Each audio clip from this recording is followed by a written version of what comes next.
মানে বাথরুমে গেছি হঠাৎ করে মানে কারেন্ট দিতে মানে ইয়ে হয়েছে আমার মানে সার্টিফিকেট মানে অ্যাডমিট কার্ড পুরো সাইকেল হয়ে গেছে আর ঘরে প্রায় অনেক গাড়ি তো বলার মতো না মানে বাসা নাই। তোমার ধারণা কি লাগবে কিভাবে?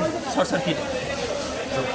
অনেকে একটা বিস্ফোরণের কথা বলতেছে, সেটা কি আসলে গ্যাস সিলিন্ডার কিনা TV? Short circuit.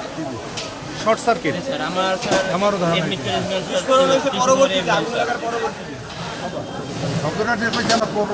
Short circuit আমি মানে ঘরে ছিল তখন। কত টাকার ক্ষয়ক্ষতি হয়েছে আনুমানিক? আমার টাকা বলতে হবে না, আমি বলতে পারবো।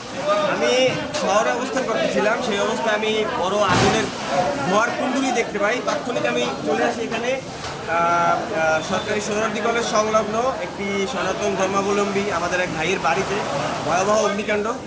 তো আমরা এসেছি, এখানে ব্যাপক পরিমাণ তাদের ক্ষয়ক্ষতি হয়েছে। আমরা সর্বোচ্চ চেষ্টা করেছি, ফায়ার সার্ভিস, সেনাবাহিনী, পুলিশ সহ এলাকার সাধারণ জনগণ সবাই সর্বোচ্চ চেষ্টায়। এখন বর্তমানে আগুন নিয়ন্ত্রণ আছে, কারো কোনো জানের হতাহতের কোনো ঘটনা ঘটেনি এখনও পর্যন্ত। ক্ষয়ক্ষতির পরিমাণটা আসলে এখনই বলা যাচ্ছে না, সেটা আসলে সংশ্লিষ্ট পরিবারের সাথে আলোচনা করে তারপরে হয়তো বলা যাবে।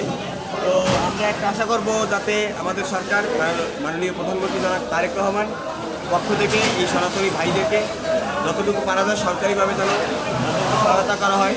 এই ঘটনার পিছনে কারো কোনো হাত আছে কিনা কিংবা এই ধরনের কোনো সন্ত্রাসীদের পরিকল্পনা আছে কিনা সেই বিষয়ে ভালোভাবে তদন্ত করে আমরা স্থানীয়দের পক্ষ থেকে দাবি জানাচ্ছি।